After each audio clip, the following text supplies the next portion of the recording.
तो ध्यान दीजिएगा, आज की जो हमारी ये क्लास है थ्योरीज ऑफ सोशल वर्क पर मैं बातचीत कर रहा हूँ।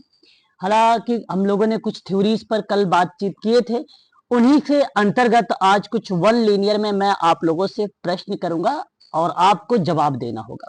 ठीक है, मेरा पहला सवाल आप लोगों से ये है, बताइए, एग्जाम में हो सकता है आप सबसे पूछ लिया जाए कि भाषा संज्ञानात्मक विकास का आधार होता है।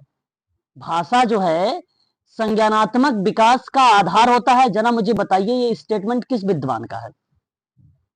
वायस्की ने। Sir Vygotsky. आधार होता है, भाषा संज्ञानात्मक विकास का आधार होता है। तो मैं आप लोगों को बता दूं कि आप लोग का जब भी कोई संज्ञानात्मक नाम आता है, कॉग्निटिव डेवलपमेंट नाम आता है, तो ले भाई गोस्की का नाम नहीं आता है, जीन पियाजे का नाम आता है। जीन पियाजे का नाम आता है, याद रखिएगा। ठीक है, ध्यान से सुनिएगा आप सभी लोग, इंपॉर्टेंट क्वेश्चन है। ठीक है, अगर मैं आपसे बात करता हूं कि वस्तु अस्थायित्व जीन पियाजे के कौन से अवस्था में पाया जाता है? वस्तु अस्थायित्व जीन पियाजे की कौन सी अवस्था में पाया जाता है? प्लीज एक बार बताइएगा। स्टेज अवस्था। कौन सी अवस्था?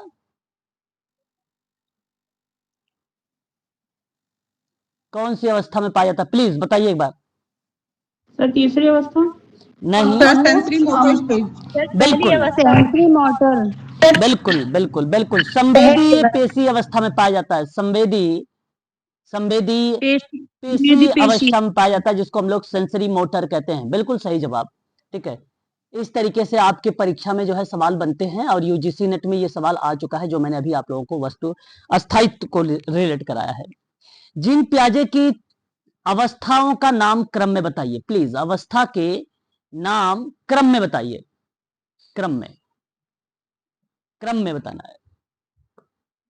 नंबर 1, संवेदी पेशी अवस्था। बिल्कुल, संवेदी पेशी अवस्था। आयु बताइए जरा मुझे। 0 to 2 years। जन्म से 2 ईयर। 0 से 2 वर्ष बताइएगा। 0 से 2 का मतलब होता है गर्भ से, है ना, ये गर्भ से होता है, जन्म से नहीं। ठीक है, गर्भ से। दूसरी अवस्था का नाम बताइए प्लीज। पूर्व संक्रियात्मक अवस्था। पूर्व संक्रियात्मक अवस्था, बिल्कुल सही जवाब आपने दिया। अवस्था का आयु बताइए। 2 से 7 साल। 2 से 7 वर्ष, बिल्कुल करेक्ट जवाब। तीसरी अवस्था का नाम बताइए। मूर्त संक्रियात्मक अवस्था। मूर्त संक्रियात्मक अवस्था। आयु बताइए इसकी। 7 से 11। 7 से 11 और 12 वर्ष भी आप कह सकते हो, बिल्कुल सही जवाब जा रहा है। चौथी अवस्था का नाम बताइए। औपचारिक अवस्था। औपचारिक कह लीजिए या आप इसे अमूर्त कह लीजिए, बात दोनों एक ही है। इस अवस्था की आयु 12 या 11 से आपका प्लस होता है, तो कहीं कहीं 18 वर्ष भी लिखा होता है। ये जीन पियाजे की अवस्था, ये सवाल परीक्षा में आ चुका है। बच्चा एक नन्हा वैज्ञानिक होता है। किसने ये बात कही है? बच्चा एक नन्हा वैज्ञानिक होता है। जीन पियाजे सर। बच्चा एक नन्हा वैज्ञानिक होता है। वैज्ञानिक जानते हो क्यों कहा इस तरीके से? कोई बता सकता मुझे? ऐसा इन्होंने क्यों कहा नन्हा वैज्ञानिक होता है? सर बच्चे को नन्हा वैज्ञानिक इस वजह से कहा है कि वो अपने आप अनुभव से सीखता है, जो वो क्रिया करता है उन्हीं से सीखता है। बिल्कुल बिल्कुल सही जवाब आपने कहा। यहाँ आप ये भी कह सकते थे कि बच्चे जैसे खिलौने से खेलते हैं ना, खिलौने से, तो उसको खिलौने को तोड़ते रहते हैं, बनाते रहते हैं, जोड़ते रहते हैं, है ना। बच्चे घर में होंगे, आप देखना, कोई खिलौना दीजिए उनको, ठीक है, वो बच्चे क्या करते हैं? खिलौने तोड़ना जोड़ना, वही क्रिया कहलाई बेसिकली एक वैज्ञानिक के रूप में। ठीक है, इस बात को आप सभी लोग ध्यान रखिएगा। तो ये बेसिकली जीन पियाजे के संबंध में था। जीन पियाजे ने 2 प्रकार के कोई कुछ कह रहा है क्या? ऐसा भी कह सकते कि जन्म से, मैं ये कह रहा हूँ कि हम ऐसा भी कह सकते हैं कि जन्म से पर्यंत तक वो सीखता रहता है।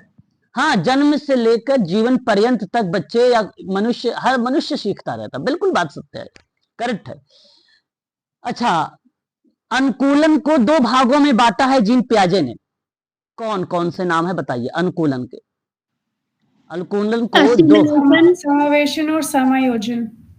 एसिमुलेशन और एडेप्टेशन। बिल्कुल, जिसको आपने एसिमुलेशंस कह रहे हैं उसे समावेशन कहा जाता है, समावेशन कहा जाता है।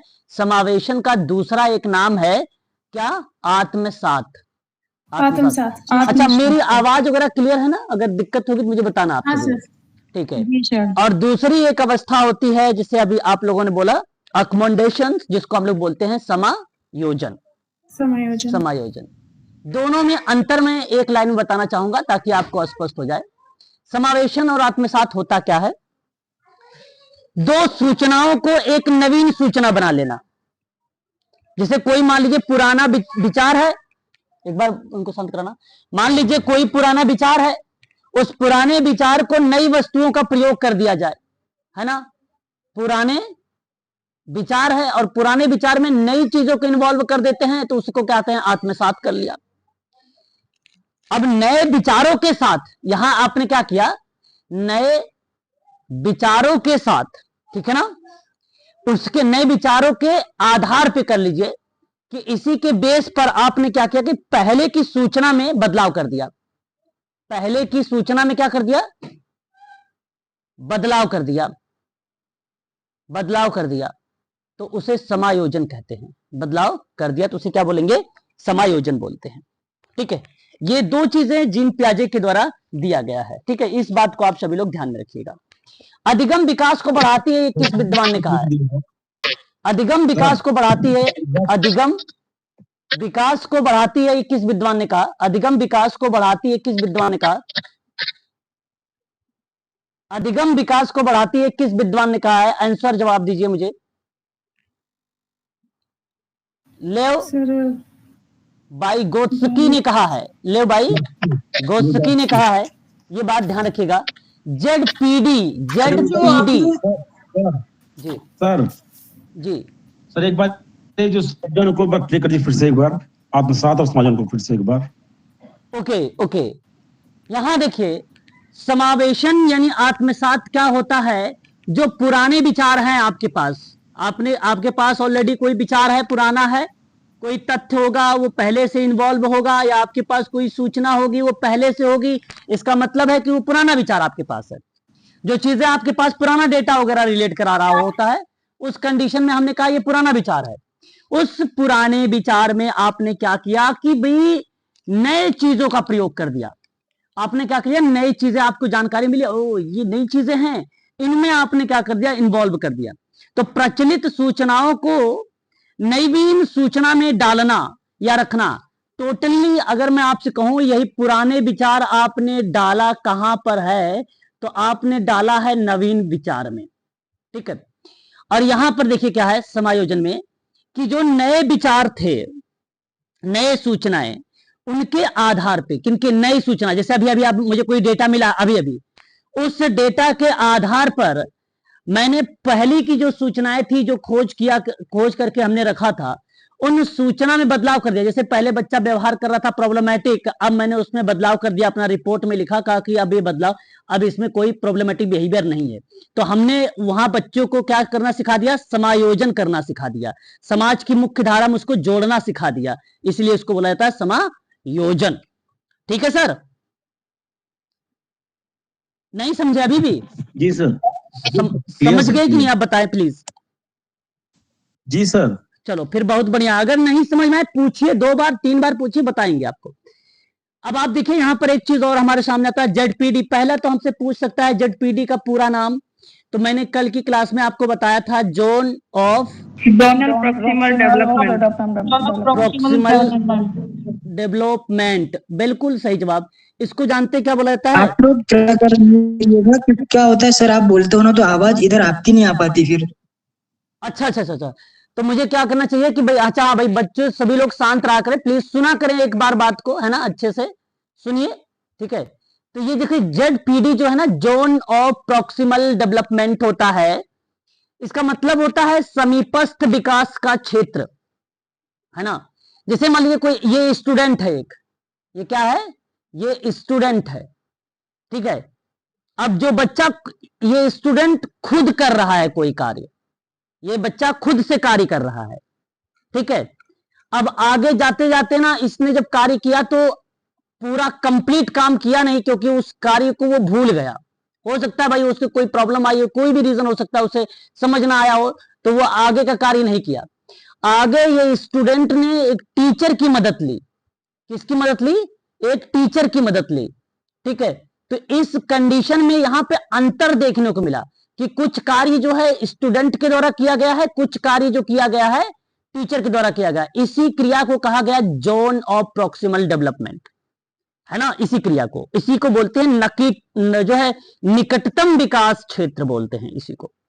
ठीक है, परंतु आप टेंशन ना ले, एक शब्द और आता है इसमें, मैं उसको भी स्पष्ट करना चाहूंगा। उसको बोलते हैं बेसिक हेल्प। और बेसिक हेल्प ना आकर आजकल परीक्षा में आ रहा है स्कॉफ फोल्डिंग, है ना, आजकल ये शब्द आ रहा है। और इसकी हिंदी होती है सहायता देना। इसकी हिंदी होती है सहायता देना। ठीक है, स्कॉफ फोल्डिंग, या आप ये कह लीजिए कि सहारा देना। ठीक है, इसको बोलते हैं।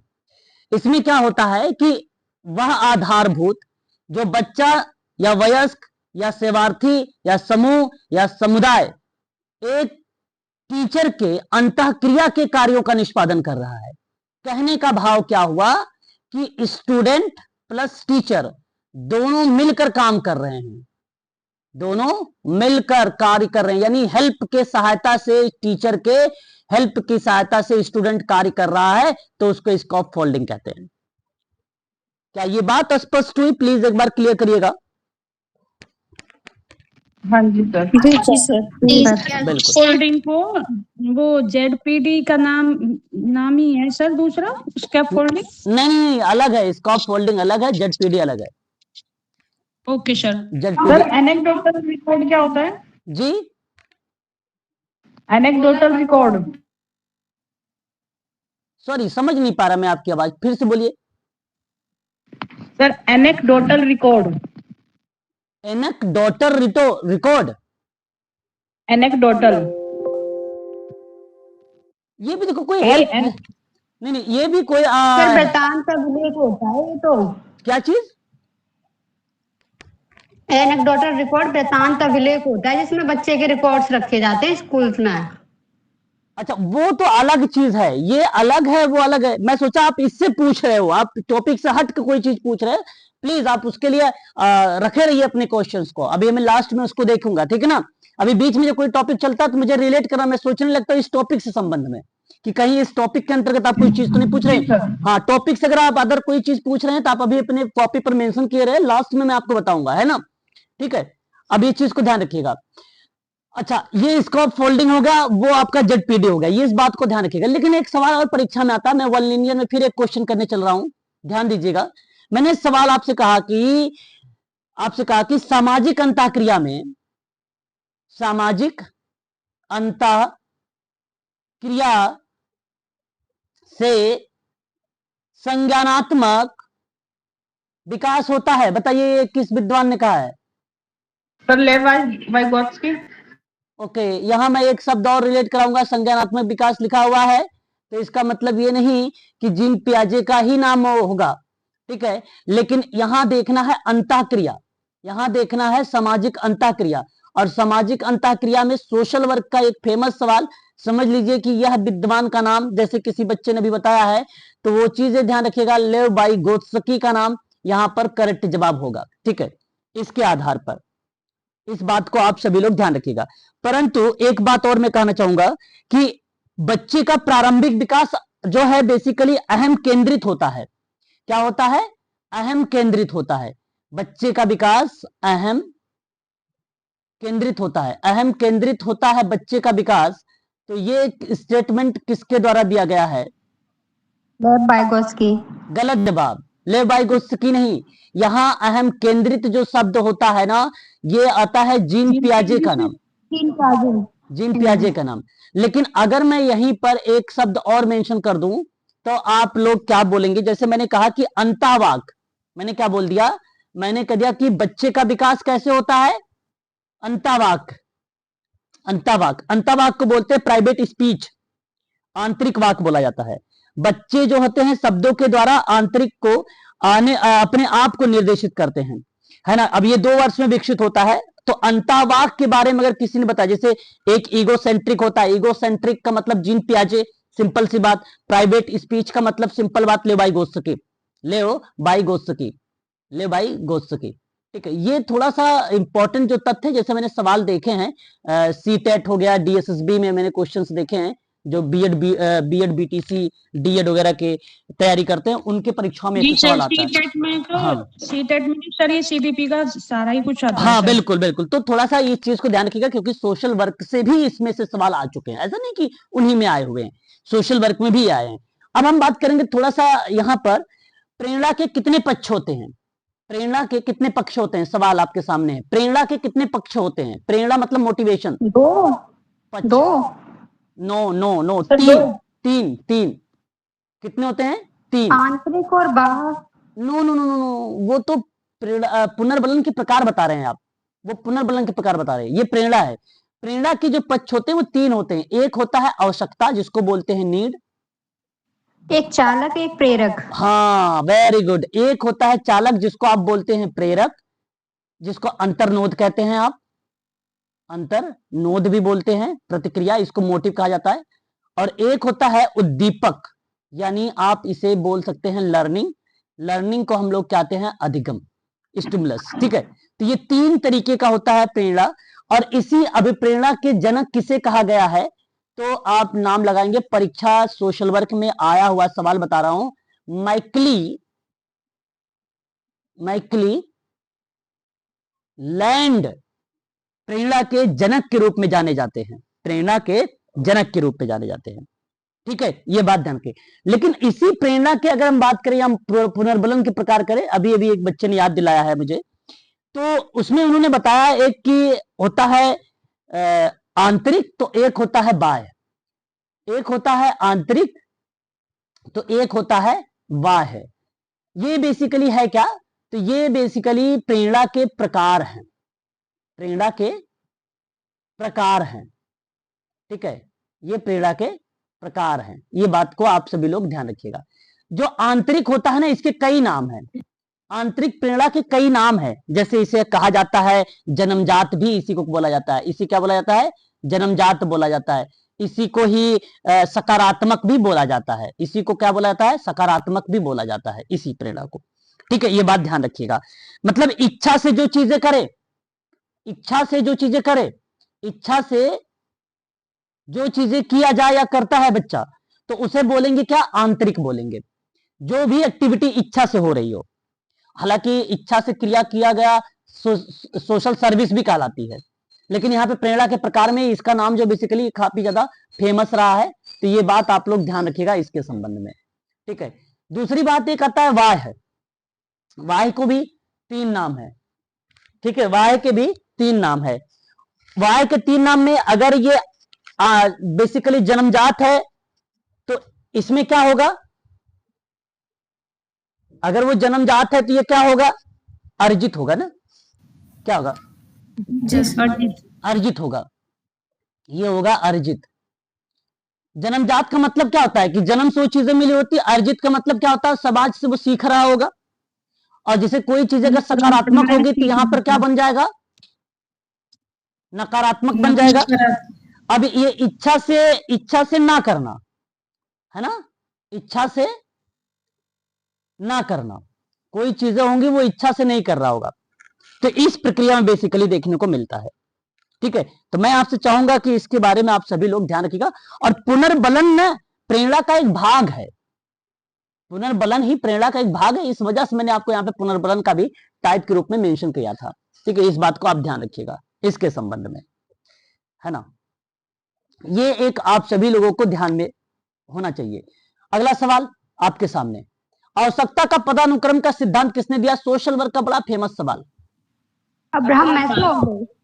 ओके। अच्छा जरा फिर बताइए, पदानुक्रम आवश्यकता का सिद्धांत फिर किसने दिया? बताइए। अरे भाई अब्राहम मैस्लो ने ही तो दिया है, जी सर, अब्राहम मास्लो ने दिया। हाँ, मैस्लो ही ने दिया है। ठीक है, अपनी विचारों पर तटस्थ रहा करें। ठीक है, उसमें बदला ना करें आप लोग। जो सत्य वो सत्य है। किस विद्वान ने कहा कि एक बच्चा या एक आदमी आवश्यकता को लेकर पैदा होता है और आवश्यकता के साथ मर जाता है? ये किस अब्राहम विद्वान ने मास्लो। कहा? अब्राहम मैस्लो ने सर कहा है। Abraham Maslow. बिल्कुल, अब्राहम मैस्लो का ही भी नाम अगर हम देखते हैं तो इनको परीक्षा में ये भी पूछ लेता है कभी कभी कि अभिप्रेरणा का सिद्धांत किसने दिया? अभिप्रेरणा का सिद्धांत किसने दिया? Abraham Maslow. अब्राहम मैस्लो का ही नाम आता है, इसलिए मैं चाहूंगा कि आप लोग ये भी ध्यान रखें। अब्राहम मैस्लो ने 5 आवश्यकताएं बताई थी। 5 आवश्यकताओं को क्रम में बताना है। नंबर 1 आपको, सुरक्षा की आवश्यकता, नंबर 1 शारीरिक आवश्यकता होती है। शारीरिक जैविक आवश्यकता। शारीरिक आवश्यकता होती है। नंबर 2 सुरक्षा या रक्षा की अवस्था होती है। सुरक्षा या रक्षा की अवस्था होती है, आवश्यकता होती है। नंबर 3 आत्मीय या आप प्रेम या अपनत्व कह लीजिए, अपनत्व कह स्नेह की लीजिए, उसकी आवश्यकता होती है। नंबर 4 आत्मसम्मान की आवश्यकता होती है। आत्म सम्मान की आवश्यकता होती है। और नंबर 5 आपका आत्म सिद्धि होती है। आत्मसिद्धि, आत्म सिद्धि होती है। अच्छा, मैं आपको आत्म सिद्धि को आत्म अनुभूति भी कहा जाता है। काफी बार ये परीक्षा में आता है, ये वाला बहुत ज्यादा इंपॉर्टेंट है सोशल वर्क में, आत्म अनुभूति। और ये जानते हैं, ये एक पिरामिड के माध्यम से बनाया गया था। ये कैसे बनाया गया था ये? जी सर, ये एक ना, बता रहा हूं, पहले अब एक सुनिए। ये एक पिरामिड के रूप में बनाया गया था, तो इसलिए इसे बेसिकली आवश्यकता का पिरामिड भी कहा जाता है ना, इसे आवश्यकता का पिरामिड भी बोला जाता है। तो मैं आपको एक बात और बताना चाहूंगा कि जो अगर मैं चर्चा करता हूं ऊपर से 3 मतलब आत्म सिद्धि, आत्म सम्मान और आत्मीय या प्रेम, ये तीनों की बात मैं करता हूं। ठीक है, इन तीनों को बोला गया कि उच्च स्तर है। ये क्या है? उच्च स्तरीय है। और ये नीचे के हैं शारीरिक और सुरक्षा वाला, इसको बोला गया निम्न आवश्यकता वाले हैं। ये निम्न आवश्यकता वाले हैं। लेकिन अगर मैं आपसे बात एक और करता हूं यहां पे, तो ये भी ध्यान से सुन लीजिएगा कि अगर आपसे पूछा जाए शारीरिक आवश्यकता और सुरक्षा की आवश्यकता और आत्मीय प्रेम अपनत्व की आवश्यकता और आत्मसम्मान की आवश्यकता, इन चारों को अभाव की आवश्यकता भी बोला गया है। क्या बोला गया है? अभाव की आवश्यकता भी बोला गया है इन चारों को। अब किसी बच्चे ने मुझसे भी सवाल किया कि आत्म सिद्धि का, पहले एक एक करके शब्द सुन लीजिए। शारीरिक आवश्यकता क्या होती है? जिसमें जैविक आवश्यकताएं होती हैं, जैसे भूख, प्यास, रोना, सेक्स, है ना, इत्यादि जो चीजें आती है वो शारीरिक आवश्यकता के अंतर्गत आती है। एक आती है सुरक्षा या रक्षा। ये पहली आवश्यकता की जैसी पूर्ति हो जाएगी ना, तभी व्यक्ति खतरे से सुरक्षा की आवश्यकता उत्पन्न करने लगता है ना। और इसका तात्पर्य यह होता है कि भौतिक और मनोवैज्ञानिक प्रकार से जो खतरे हैं, उन खतरों से सुरक्षा इसको बेसिकली मिल जाती है। और तीसरा आता है आत्मीय प्रेम का अपनत्व में। इसके बाद दूसरे को, उनमें ना प्रेम करना और प्रेम प्राप्त करना इत्यादि चीजों की भूमिका बेसिकली आ जाती है आत्मीय की आवश्यकता में। और एक आता है आत्मसम्मान में। यदि हम ना सफल पूर्वक इन आवश्यकताओं को पूरा कर लेते हैं ना, तो आत्मसम्मान और दूसरों से सम्मान प्राप्त करने की ओर हम बढ़ने लगते हैं, तो उसको बोला जाता है आत्मसम्मान की आवश्यकता। और एक होता है आत्मसिद्धि या आत्म अनुभूति, जो व्यक्ति की अपनी संभावनाओं को पूर्ण रूप से विकसित करने से प्रेरणा में परिलक्षित हो जाने लगती है। तो आत्मसिद्धि व्यक्ति जैसे आत्म जागरूक हो जाना, है ना, समाज के प्रति अनुक्रिया देना, ठीक है ना, सृजनात्मकता की कार्य करना, स्वतः स्फूर्ति में रहना, नवीनता और चुनौतियों के प्रति जो है मुक्त होना, उस कंडीशन में अगर व्यक्ति आ जाता है तो उसको कहा गया कि इस कंडीशन की अवस्था या आवश्यकताओं के रूप में, तो उसे आत्मसिद्धि बोला गया, है ना, उसे आत्मसिद्धि बोला गया। स्वयं में विचार करना, विचार विमर्श करना, जागरूक होना, इस तरीके की क्रिया दर्शाती है आत्मसिद्धि को। ठीक है, ये आपको ध्यान रखना है। 5 अवस्थाएं क्लियर रहेगा? एक बार स्पष्ट करेंगे जी सर। प्लीज। जी सर। हाँ, ये बात आप लोग ध्यान रखिएगा। वहीं अगर मैं आपसे बात करता हूं तो आपने एक नाम सुना होगा, आप सभी लोगों ने ट्रांसफर ऑफ लर्निंग, जैसे मैं अगर आपसे कहूं कि अधिगम के प्रकार बताइए, कितने अधिगम के प्रकार होते हैं? अधिगम के प्रकार, तो आप लोग क्या बताना उचित समझोगे? बोलोगे अधिगम के 3 प्रकार होते हैं सर। तो एक प्रकार आप कहोगे सर सकारात्मक होता है, दूसरा नकारात्मक होता है, तीसरा नकारात्मक, तीसरा शून्य शून्य, जीरो ट्रांसफर। हाँ, जीरो यानी शून्य। अब आप सोचिए सकारात्मक बेसिकली अगर मैं बात करता हूं तो ये 3 भागों में डिवाइड किया गया। हालांकि इस प्रक्रिया के अंतर्गत कई चीजें रिप्रेजेंट हुई है ना, 3 प्रकारों में कई तरीके से बोला गया इसको। इसे जो है ऊर्ध्वा सकारात्मक कहा गया, इसको क्षैतिज सकारात्मक बोला गया है ना, और एक द्विपार्श्विक सकारात्मक बोला गया। मतलब 3 पार्ट में ये जो है डिवाइड हुआ, ठीक है, इसी सकारात्मक में। तो मैं कहूंगा कि जैसे 3 बात ध्यान रखिएगा इसके अंतर्गत, एक तो हॉरिजॉन्टल आप कह सकते हो और वर्टिकल कह सकते हो, क्षैतिज भी आएगा इसमें और हॉरिजॉन्टल भी ऊर्ध्वा भी आएगा, और एक इसमें द्विपार्श्विक आएगा। अच्छा ये होता क्या है, मैं एक बार एक लाइन बता देता हूं ताकि आप समझ जाइए। देखिए अधिगम का हस्तांतरण बेसिकली यहां पे ना हायर लेवल का होता है, हायर लेवल का होगा। और हायर लेवल कहने का मतलब यह है कि मैथ का जो प्रयोग हो रहा है ना, मैथ का जो यूज बेसिकली किया जाता है इस कंडीशन में है ना, स्टैटिक्स वाली क्रिया में अगर हम यूज कर रहे होते हैं तो उस जगह पे हम इसको बोलते हैं कि ये हायर लेवल का है ना। मैथ का साइंस में अगर यूज कर रहे होते हैं तो उसको हम लोग बोलते हैं क्षैतिज में हो रहा है ना, क्षैतिज में हो रहा है। और किसी विषय के भाग में अगर आप बात करो, द्विपार्श्विक है, द्विपार्श्विक है, द्विपार्श्विक थोड़ा सा बहुत इजी है द्विपार्श्विक। जैसे मैंने कहा मैथ का एक चैप्टर नंबर 3 है और मैथ का ही चैप्टर नंबर 4 है, ठीक है। तो बेसिकली ना एक विषय का भाग दूसरे भाग को जोड़ता है, ठीक है, दूसरे भाग को क्या करता है, जोड़ता है। तो चैप्टर नंबर 3 में अगर मान लीजिए आप लोगों से दिया किसी के मान लीजिए फैक्टराइजेशन दिया गया है ना, बेसिक कॉन्सेप्ट, वो चैप्टर नंबर 3 में दिया गया है। और चैप्टर नंबर 4 में फैक्टराइजेशन मतलब होता है गुणनखंड, और उन्हीं गुणनखंडों को जो है क्वेश्चंस के रूप में या आप इस तरीके से कि डिवाइड के रूप में कहा करने के लिए, मल्टीप्लीकेशन के रूप में करने के लिए बोला है ना, तो वो चैप्टर नंबर 4 में दिया गया है। तो ये बोला गया कि एक ही विषय में बेसिकली ना, एक ही विषय में बेसिकली क्या है कि 2 चैप्टरों के बारे में चर्चा हो रहा होता है। तो द्विपार्श्विक उससे बोला गया, द्विपार्श्विक बोला गया इसको। फिलहाल हम देखते हैं सकारात्मक के बारे में। तो सकारात्मक होता क्या है, विषय इसका ना जब एक विषय को दूसरे विषय में प्रयोग किया जाता हो। एक विषय है, जैसे मैंने कहा कि एक विषय मैथ है, अब मैथ है और मैथ का प्रयोग आप किसमें कर रहे हो, साइंस में कर रहे हो। किसमें प्रयोग कर रहे हो, मैथ का प्रयोग साइंस में कर रहे हो, तो इसका मतलब है कि सकारात्मक है। मतलब एक विषय को प्रयोग दूसरे विषय में कर रहे हो तो सकारात्मक है। और एक नकारात्मक होता है, सिंपल है, जब एक विषय में उच्च से ज्यादा तरीके के रूप में जब यूज होने लगता है, तो इस कंडीशन में हमने बोला था कि भाई ये ऊर्ध्वाधर होगा इसके पार्ट में। जब मैंने कहा कि एक सामान्य तरीके से प्रयोग किया जा रहा हो, सामान्य तरीके से मैथ का अगर मैं बात करूं साइंस में प्रयोग हो रहा है, सामान्य तरीके से हो रहा है, तो वो बेसिकली क्षैतिज हो जाएगा। द्विपार्श्विक मतलब एक विषय के लेकर दूसरे चैप्टर की बात किया गया, ठीक है, मान लीजिए एक में मल्टीप्लाई दिया गया एक चैप्टर में, दूसरे चैप्टर में डिवाइड दे दिया, तो ये द्विपार्श्विक हो गया। तो इस तरीके से सकारात्मक होता है। आता है हम लोग नकारात्मक में। नकारात्मक बेसिकली क्या होता है, जब किसी विषय को दूसरे विषय में बाधा उत्पन्न कर रही हो।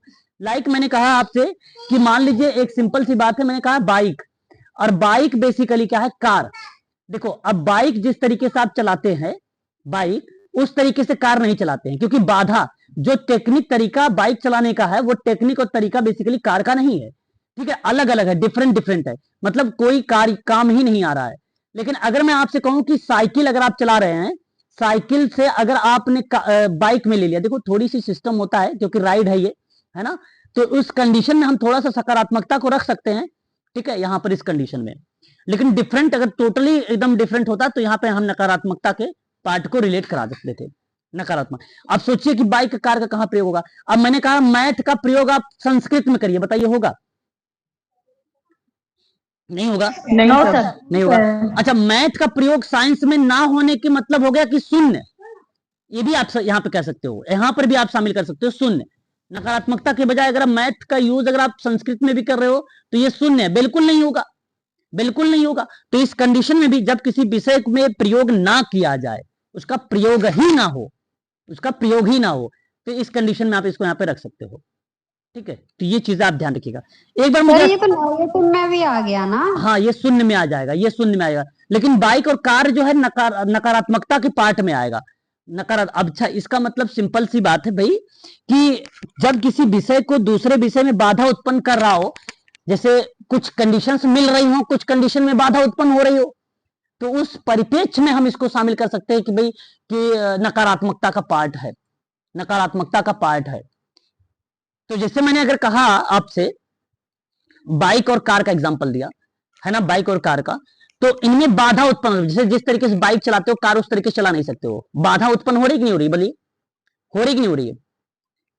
बट इसमें शून्य नहीं कर सकते हो। देखो कुछ तरीके, जैसे क्लच होता है, ब्रेक होता है, होता तो वही सिस्टम है ना, उसके अकॉर्डिंग, लेकिन लर्निंग करने का जो तरीका होगा वो बेसिकली नकारात्मकता के परिप्रेक्ष्य में ही जाएगा। आप शून्य ना कहकर नकारात्मक बोले तो सबसे बेटर रहेगा। ठीक है, ये रहेगा। अगला कुछ क्वेश्चन करते हैं। मतलब सर इसका यही हो गया ना, जो स्किल्स बाइक चलाने में हम यूज करते हैं वो कार चलाने में नहीं कर सकते। बिल्कुल नहीं कर सकते, बिल्कुल बिल्कुल। सामाजिक अधिगम के सिद्धांत किसने दिया, बोलिए? Albert Bandura. सामाजिक अधिगम का सिद्धांत अल्बर्ट बंडूरा ने दिया, बिल्कुल सही जवाब। ठीक है। ट्रायल एंड एरर की थ्योरी किसने दिया? Thorndike sir. L Thorndike. L Thorndike ने, ठीक है, बहुत बढ़िया। 1977 में बंडूरा ने कौन से सिद्धांत दिया था? Social learning theory. सामाजिक अधिगम का सिद्धांत। हाँ, सामाजिक अधिगम का social experience, social learning theories. हाँ, आप कह सकते हो, बिल्कुल। ओसीटी ऑपरेंट कंडीशनिंग थ्योरी, सक्रिय अनुबंधन का सिद्धांत किसने दिया? स्किनर ने दिया, बिल्कुल। चिंपैंजी पर किसने प्रयोग किया है? कोहलर ने। अच्छा, चिंपैंजी पे, ओके ओके, ठीक है, ठीक है, बहुत बढ़िया। बताइए कि वो कौन सा विद्वान था जिसने अपने पुत्र पर 11 माह का पुत्र था उनका, 11 माह का पुत्र, 11 माह का पुत्र, नाम है अल्बर्ट। अल्बर्ट, ठीक है। इसने प्रयोग किया था डरावनी आवाज को निकालेंगे, वो बताइए विद्वान का नाम। बंडूरा। नहीं, डरावनी आवाज निकालने के बारे में बताया था, और वो एक्सपेरिमेंट जो किया था बेसिकली हाँ जी, खरगोश पर। हाँ सर, खरगोश पर। वॉटसन है सर, वॉटसन ने। जे बी वॉटसन ने किया था, जे बी वॉटसन ने किया था। इसके बच्चे का नाम था अल्बर्ट, है ना, अल्बर्ट। ये डरावनी आवाज निकालने का सर इन्होंने किया था, जे बी वॉटसन। डरावनी आवाज, खरगोश रखा था अपने उसमें, खरगोश निकालने में उसने जो है एक्सपेरिमेंट उसने दिया था, डरावनी आवाज। सर इन्होंने ये कहा था कि तुम मुझे 1 दर्जन बच्चे दो, मैं उन्हें कुछ भी बना सकता हूँ, डॉक्टर, इंजीनियर, कुछ भी। हाँ बिल्कुल, जे बी वॉटसन का ये स्टेटमेंट भी है ना, ये भी स्टेटमेंट है ना, आप ऐसा भी कह सकते हैं। ठीक है। 1904 सबसे पहले थ्योरी का नाम बताइए, सबसे पहली थ्योरी का नाम बताइए। Classical conditioning theory, Ivan Pavlov. 1904। शास्त्रीय अनुबंधन का सिद्धांत। बिल्कुल, सीसीटी की थ्योरी आ जाएगी, क्लासिकल अनुबंधन का सिद्धांत। ठीक है, चलो बहुत बढ़िया है। इतनी चीजें आप लोगों ने यहाँ पे देखा, तो ये कुछ थोड़ा सा हम लोगों ने क्वेश्चन किया है और बहुत बढ़िया आप लोगों ने जवाब भी दिया है। उम्मीद करता हूँ थोड़ा बहुत रिकॉल हो गया होगा आप लोगों को उन चीजों से, और मैंने वही चीजें किया है जो सोशल वर्क में भी हम लोगों से ऐसे सवाल मिलते हैं। परीक्षा में आप लोग को मैं पेपर करवा रहा हूँ, इसमें डीएसएसबी को मिलेंगे जरूर ऐसे क्वेश्चन। ठीक है, और निश्चिंत रहें उन सभी के बारे में। तो अब मैं आप लोगों से आगे बढ़ता हूं और आगे कुछ अन्य थ्योरीज पर भी हम लोग अब यहाँ पर चर्चा करने चल रहे हैं। ठीक है। कॉन्फ्लिक्ट थ्योरी को बेसिकली बोला क्या जाता है? कॉन्फ्लिक्ट थ्योरी को क्या कहा जाता है? संघर्ष का सिद्धांत कहा जाता है भाई। बिल्कुल, संघर्ष का सिद्धांत कहा जाता है। आपने सही जवाब दिया यहाँ पे। संघर्ष का सिद्धांत किसने दिया है? पहली बार किसने प्रयोग में लाया था? तो कार्ल मार्क्स के द्वारा ये विकसित हुआ है, कार्ल मार्क्स के द्वारा। आपको मैं बता दूं कि यही जो संघर्ष का सिद्धांत है ना, ये सामाजिक सिद्धांत है। ये बताता, ये जानते हैं कौन सिद्धांत? सामाजिक सिद्धांत है। मैं सोशल वर्क पढ़ा रहा हूँ, सोशियोलॉजी भी पढ़ा रहा हूं, इसके अंतर्गत ये चीजें आती हैं। तो ध्यान रखिएगा, ये सामाजिक सिद्धांत है जो ये बताता है ना कि सीमित संसाधन के लिए प्रतिस्पर्धा के कारण समाज जो है ना लगातार संघर्ष की स्थिति में रहता है, लगातार। तो एक सिद्धांत है जो सीमित संसाधन की प्रतिस्पर्धा के कारण समाज जो है लगातार या सतत संघर्ष की स्थिति में रहता है। ये कंडीशन बेसिकली कार्ल मार्क्स के द्वारा देखने को हमें मिलता है। सामाजिक व्यवस्था जो होती है सर्वसम्मति और अनुरूपता के बजाय वर्चस्व और शक्ति द्वारा बनाए रखी जाती है, वर्चस्व और शक्ति द्वारा इसको बनाए रखी जाती है। संघर्ष का सिद्धांत यह भी कहता है कि जिसके पास धन और शक्ति है वे किसी भी तरह से इस पर कब्जा करने की कोशिश करते हैं, मुख्यतः गरीबों और शक्तिहीनों को दबाकर। इस बात से सहमत हो कि नहीं सहमत हो, बताओ। बिल्कुल सर। जी होना सर। चाहिए। इसी तरीके से वो लोग काम करने का प्रयास करते हैं, है ना। तो मार्क्स ने बेसिकली, अगर मैं चर्चा करता हूं आप लोगों से, अब मार्क्स ने ही इसी सिद्धांत के अंतर्गत जैसे पूंजीपति वर्ग के बारे में बात किया, है ना, साथ ही साथ सर्वहारा वर्ग के बारे में बात किया। इसी थ्योरीज के अंतर्गत विभिन्न प्रकार के जो है संघर्ष भी देखने को हमें मिल जाते हैं। ठीक है, तो ये बात आप लोगों को ध्यान रखना होगा संघर्ष के सिद्धांत के अंतर्गत। आगे देखेंगे और भी चीजें कुछ मिलेगी हमें। जर्मन दार्शनिक है कार्ल मार्क्स महोदय, पूंजीपति समाजों में सत्तारूढ़ और कामकाज वर्गों के बीच जो है संबंधों को समझाने के लिए 19वीं शताब्दी में संघर्ष का सिद्धांत को विकसित किया था। 19वीं शताब्दी के जर्मन समाजशास्त्री और अर्थशास्त्री मैक्स वेबर महोदय, देखिए मैक्स वेबर ने मार्क्स के सिद्धांत को सहमति जताई थी, मतलब सहमत थे उससे। समाज संसाधनों को लेकर लगातार संघर्ष करता रहता है। अगर संसाधन ही नहीं होंगे ना, जाहिर सी बात है कार्य बहुत वहां पे कॉन्फ्लिक्ट हो जाएगा, यानी एक प्रकार से कठिन हो जाएगा, वो कार्य जो है संघर्षरत हो जाएगा। कोई भी काम अगर आप कर रहे हो तो अगर संसाधन है तो फिर तो अच्छा काम कर रहे हो, अगर नहीं है संसाधन तो फिर तो दिक्कत होगी। ठीक है, साथ ही साथ अगर मैं बात करता हूं आपसे एक और प्रक्रिया में कि यहां संघर्ष का जो सिद्धांत है पहली बार कब प्रस्तावित किया गया, तो 1950 के दशक में एक विद्वान का नाम आता है लुईस कोजर और रॉल्फ डोरेनडॉर्फ जैसे समाजशास्त्रियों के रूप में संघर्ष का सिद्धांत ने समाजशास्त्र में तत्कालीन प्रमुख संरचनात्मक कार्यात्मकवाद की आलोचना की है। तो इस कंडीशन में आलोचना के आधार पे अगर लुईस कोजर, रॉल्फ डोरेनडॉर्फ का नाम आता है तो संघर्ष के सिद्धांत में इनका नाम भी वहां पे शामिल होता है, परंतु आलोचना के परिप्रेक्ष्य में। किसके परिप्रेक्ष्य में? आलोचना के परिप्रेक्ष्य में। ये बात आप ध्यान रखिएगा, है ना। आलोचना जानते हो ना, आलोचना बताइए, आलोचना जानते हो? यस सर, उनके समर्थन में न होना, को पॉजिटिव बताना। हाँ, मतलब मैंने आपसे कहा कि मेरी बातों को आप जो है किसी अन्य तरीके से आप बता रहे तो उसको आलोचना कहते हैं। बिल्कुल सही जवाब। संघर्ष के सिद्धांत के जनक कौन कहे जाते हैं? सिंपल सी बात है, आप सबको मालूम होगा, ये श्रेय जाता है कार्ल मार्क्स को। किसको श्रेय जाता है? ये कार्ल मार्क्स को, बहुत फेमस पर्सन है। ठीक है, याद रखिएगा। आधुनिक संघर्ष का सिद्धांत क्या होता है, जैसे कि आज के वर्तमान समय में। ठीक है, तो ये परीक्षा में अगर सवाल बने तो इस कंडीशन में आप ध्यान रखिएगा, आधुनिक संघर्ष के सिद्धांत में राइट मिल्स का नाम, बहुत इंपॉर्टेंट नाम है ये, ध्यान रखिएगा। राइट मिल्स को आधुनिक संघर्ष के सिद्धांत के संस्थापक के रूप में जाना जाता है। काफी इंपॉर्टेंट है, मैं चाहूंगा कि इसको आप नोट कर लीजिएगा। अपने काम में उनका मानना है कि विभिन्न हितों के बीच जो है संघर्ष के कारण ना सामाजिक संरचनाएं बनाई गई है। जी बताइए क्या कह रहे हैं सर, प्लीज। आधुनिक संघर्ष का सिद्धांत के जनक या संस्थापक किसे कहा जाता है?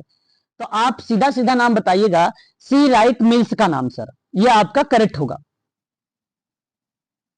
प्लीज स्पष्ट बताइए, मैं आगे बढ़ूं। जी sir. Okay sir Wright Mills नहीं, C Wright Mills, C Wright Mills. Okay sir, ठीक है, ये नाम आपको लगाना होगा। अच्छा, आगे बात करते हैं। संघर्ष के सिद्धांत को दो वर्ग बांटे गए हैं, परीक्षा में यूजीसी नेट में आया हुआ सवाल है। ठीक है, एक तरफ सर्वहारा वर्ग है तो दूसरी तरफ पूंजीपति वर्ग शामिल किया गया है। सर्वहारा वर्ग उन लोगों का वर्ग है जो मजदूरी के लिए अपना श्रम जो है बेचते हैं, अर्थात श्रमिक होते हैं। पूंजीपति एक वर्ग है, उन लोगों का वर्ग है जो उत्पादन के साधनों के मालिक हैं, दूसरों की श्रम शक्ति को खरीद सकते हैं। समझ रहे हैं पूंजीपति? और आप समझ रहे हैं सर्वहारा वर्ग, जहां पे मजदूर आता है, श्रमिक आता है। पूंजीपति में जहां मालिक आता है, है ना, उन चीजों के बारे में दो भागों में बताया कि इन दोनों के बीच में संघर्ष होता है। वो कहेगा भैया सैलरी बढ़ाओ, ये कहेगा सैलरी मत बढ़ाओ, नहीं बढ़ाई जाएगी सैलरी आपकी। इस तरीके की विचार विमर्श समझो उनके अंदर आ जाती है। तो विश्व में अशांति और असंतोष का कारण जो है ना, गरीबों और अमीरों के मध्य जो है ना वर्ग संघर्ष है। विश्व में अगर अशांति का कारण होगा तो सबसे, कार्ल मार्क्स के अकॉर्डिंग अगर मैं बात करूंगा तो सबसे अहम कारण यही होगा कि गरीबों और अमीरों के मध्य में क्या हो रहा है, वर्ग संघर्ष हो रहा है। बात समझ रहे हैं कि नहीं समझ रहे हैं प्लीज? जी सर। Yes sir. तो वही चीजें बेसिकली इसके अंतर्गत आता है ना। अब देखिए मेरी बात को यहाँ पे थोड़ा सा समझने का प्रयास करिएगा आप सभी लोग। कार्ल मार्क्स एक ऐसा विद्वान है, बेसिकली मार्क्स महोदय हीगल के विचारों से बड़े प्रभावित थे। अगर मैं आपसे जिक्र करता हूं यहाँ पे तो आप यहाँ एक चीज जरूर मेंशन करिएगा, कार्ल मार्क्स किससे प्रभावित थे? हीगल से। हाँ, हीगल के विचारों से प्रभावित थे। ठीक है, इस बात को आप लोग से मैं चाहूंगा कि ध्यान रखिएगा।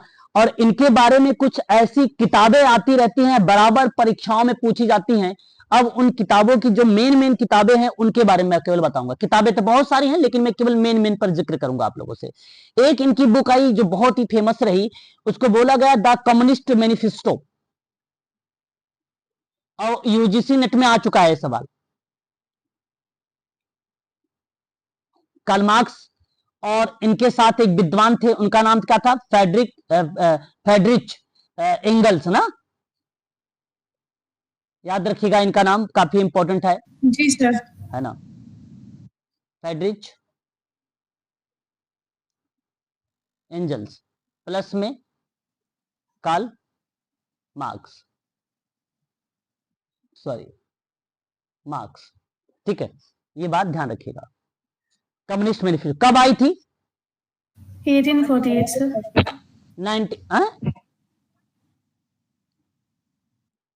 1848 लगाया था। हाँ 1848 नहीं, सही 1848।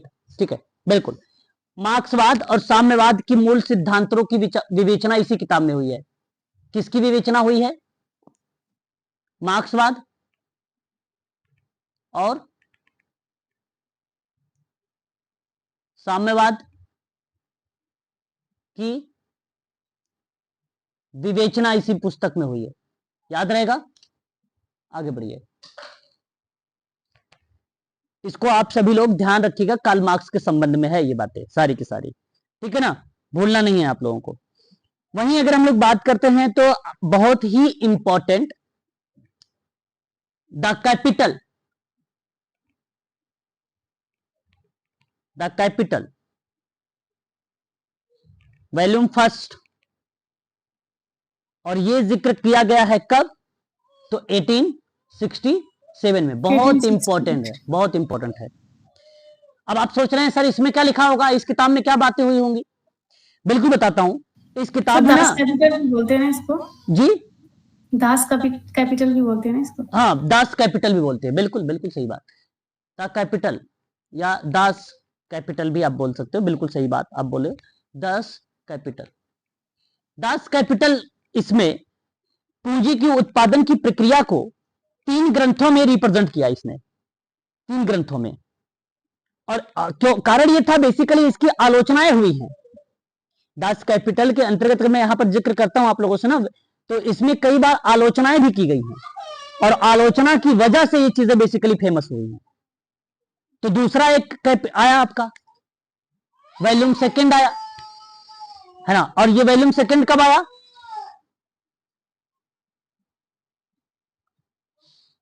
1885 में आया। 1885 में मैं आपको बता रहा हूं, ये परीक्षा में आता है, ध्यान रखिएगा। और एक वॉल्यूम 3 आया, फर्स्ट सेकंड थर्ड करके आता है, इस तरीके से परीक्षा में आता है। वॉल्यूम 3 आया, और ये कब आया? 1894 में आया। स्पष्ट है? एक बार क्लियर करिएगा आप यहाँ पे। सर ये वॉल्यूम 1, 2, 3 ये क्या है, मतलब ये एडिशन है। दास कैपिटल के ही है। हाँ, दास कैपिटल के ही है, ये एडिशन है मैडम। ये क्या है? जी सर। एडिशन है। एडिशन मतलब क्या होता है? एक प्रकार का ना संशोधन आप कह लीजिए, हाँ उसमें आप क्या कह लीजिए, संशोधन कह लीजिए। ठीक है, ये बात आप जरूर ध्यान रखिए क्योंकि परीक्षा के लिए इंपॉर्टेंट रहेगा आप सभी के लिए, है ना, भूलना नहीं है आप सभी लोगों को इनके बारे में। बड़े फेमस पर्सन रहे हैं परीक्षा के दृष्टिकोण से अगर देखते हैं हम लोग तो उनको। ठीक है, तो ये चीजें आपको ध्यान रखना होगा। नेक्स्ट अगर हम लोग बात करते हैं तो इन्होंने एक और कॉन्सेप्ट लिखा, बड़ी फेमस कॉन्सेप्ट था वो भी, जिसको हम लोग बोलते हैं इकोनॉमिक एंड फिलोसफिक करके, मैनिफेस्टो बोलते हैं, या मैं आप लोगों से कहूंगा इकोनॉमिक एंड फिलोसफिक ही लिखिए आप लोग। इकोनॉमिक, एक मिनट, एंड फिलोसफिक, एंड मतलब इसको आर्थिक और दार्शनिक बोला गया, आर्थिक और दार्शनिक। हालांकि ये बेसिकली अगर हम बात करते हैं तो मनुस्क्रिप्ट था, मनुस्क्रिप्ट का मतलब था पांडुलिपि, है ना, ये पांडुलिपि था। और ये पांडुलिपि बेसिकली ये चीजें क्या थी, यहाँ पे आर्थिक और दार्शनिक जैसी प्रक्रियाओं पर इन्होंने विचार विमर्श किया था। और सन वो था 1844 का, 1844 का, तो इसलिए यह नाम आता रहता है परीक्षाओं में।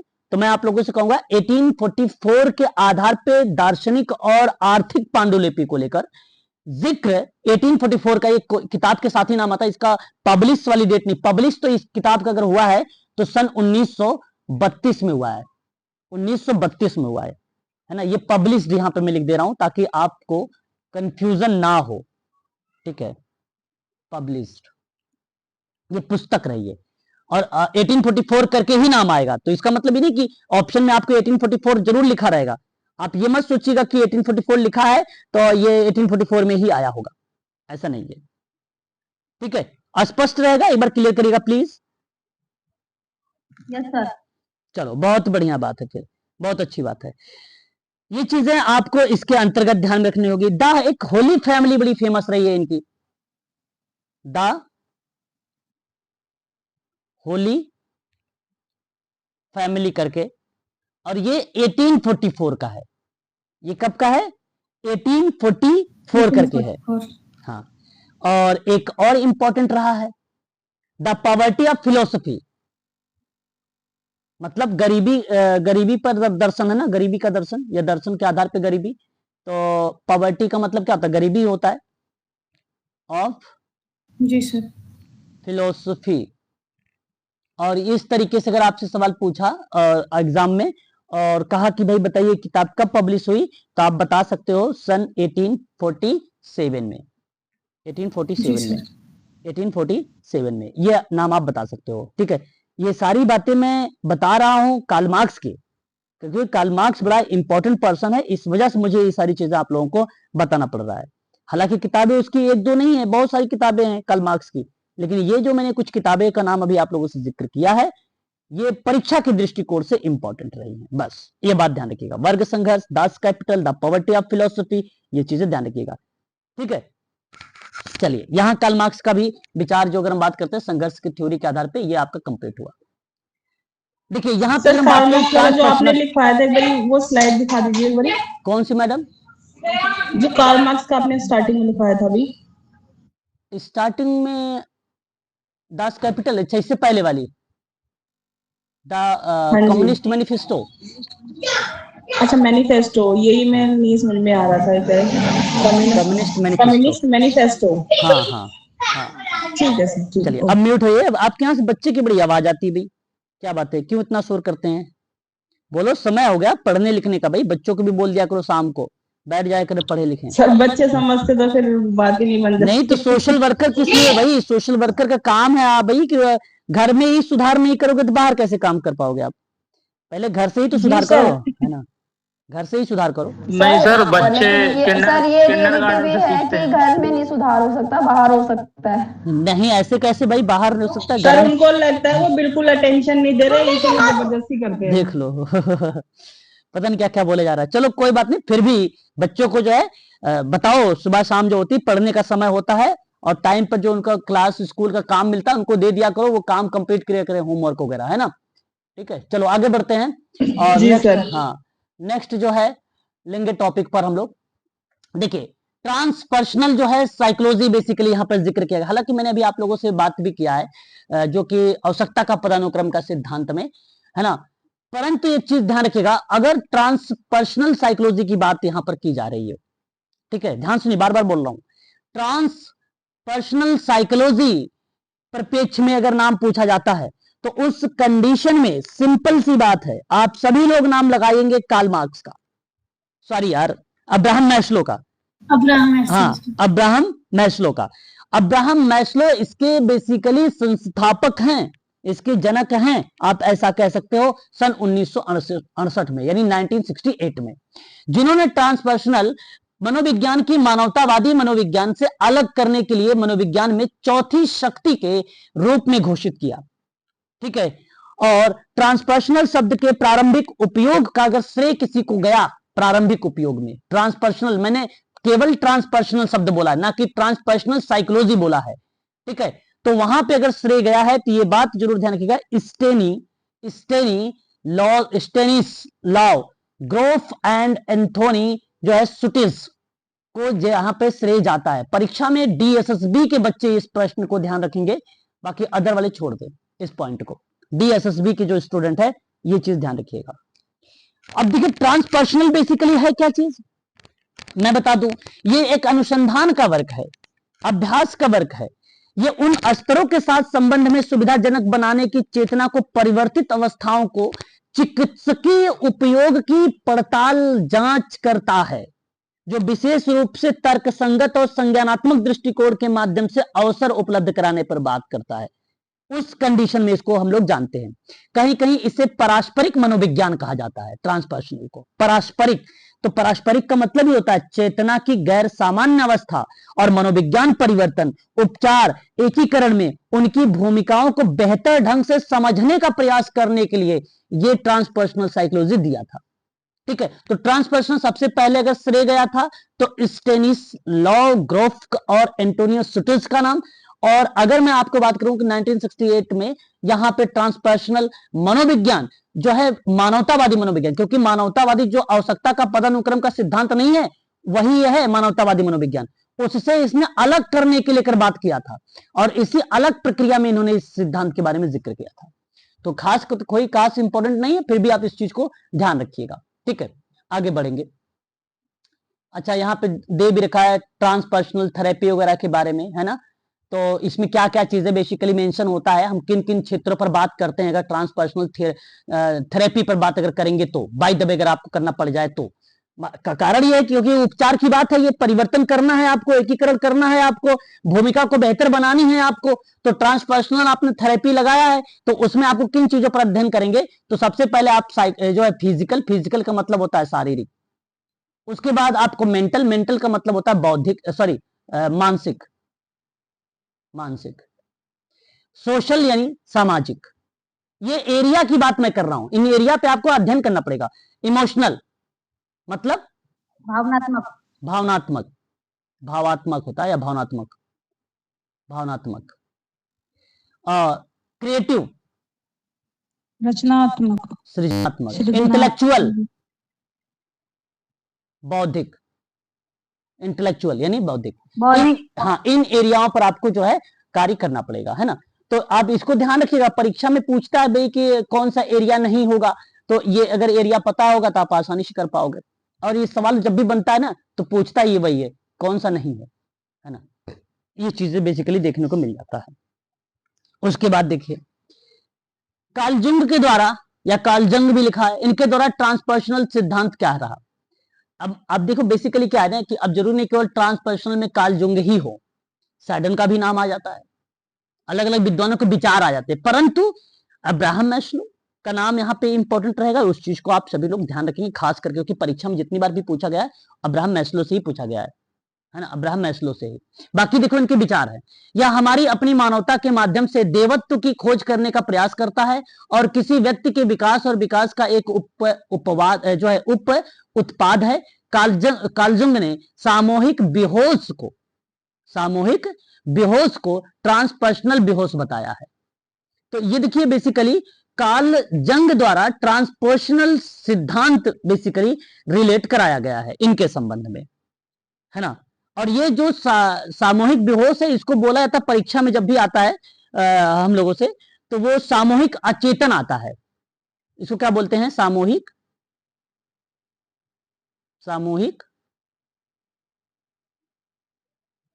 अचेतन बोलते हैं परीक्षा में, ये आता है, ठीक है ना, परीक्षा में ये आता है। तो सामूहिक अचेतन के बारे में किसने जिक्र किया है, प्लीज बोलो। हाँ, कार्ल जंग।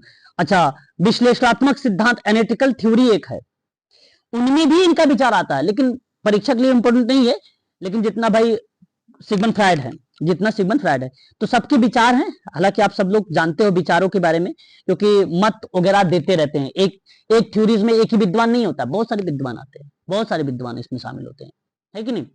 अब देखिए, परीक्षा में डीएसएसबी हो चाहे कोई भी एग्जाम ले लो, प्रतीकात्मक अंतःक्रियावाद या सिंबॉलिक इंटरेक्शन जो है, इंटरेक्शन शब्द को अगर हम बात करें, जिसमें हम बोलते हैं अंतःक्रियावाद, तो उस शब्द में ये काफी ज्यादा फेमस रहा है। और ये किसके द्वारा दिया गया है, तो आप ध्यान रखिएगा, सर्वप्रथम अगर किसी ने इसका प्रयोग किया है तो नाम है हर्बर्ट ब्लूमर। लेकिन इसी की ना औपचारिक शुरुआत किसने की, ध्यान सुनिए, औपचारिक शुरुआत मतलब एक रूल रेगुलेशंस नियम वगैरह के आधार पे अगर शुरुआत किया तो जीएच मीड, ठीक है, इन्होंने किया। मीड ने विलियम जेम्स और जॉन डीवी और सीएच कूले के विचारों को समन्वित करके प्रतीकात्मक अंतःक्रिया को सैद्धांतिक स्वरूप प्रदान किया था। तो मीड इतना महान विद्वान आप समझ लीजिए कि था, जॉर्ज मीड, जिसने विलियम जेम्स का भी विचार, जिसमें जॉन डीवी का विचार, जिसमें सीएच कूले का विचार, इन तीनों विद्वानों के विचारों को ना एक में इंक्लूड कर दिया और बना दिया उसे प्रतीकात्मक अंतःक्रियावाद।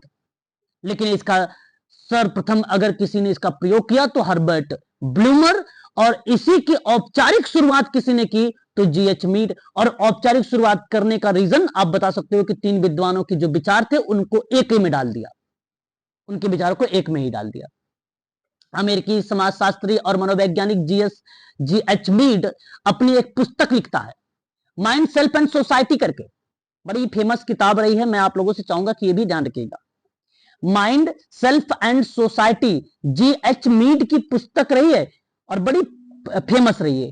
एक मिनट जरा होल्ड रखिएगा। अब आइए यहाँ पे देखो, परीक्षा में सवाल पूछा जाता है कि प्रतीकात्मक अंतःक्रियावाद का सिद्धांत सर्वप्रथम किसने दिया, तो आप लोग ब्लूमर का नाम लगाओगे।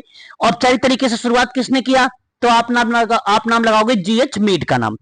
अब आपको बता दूं कि इन्होंने एक किताब लिखा, वो किताब थी माइंड, सेल्फ एंड सोसाइटी, आई थी सन 1934 में, 1934 में एक किताब आई थी। मैं आपको बता दूं कि जॉर्ज हर्बर्ट मीड के शिक्षण पर आधारित एक पुस्तक उनके छात्रों द्वारा मरणोपरांत 1934 में प्रकाशित किया गया था। प्रतीकात्मक अंतःक्रियावाद का सिद्धांत के आधार के रूप में श्रेय दिया गया जॉर्ज हर्बर्ट मीड का। ठीक है, ये बात आप लोग ध्यान में रखेंगे। आपको बता दें सामाजिक, इनकी सिर्फ एक ही बुक थी ना?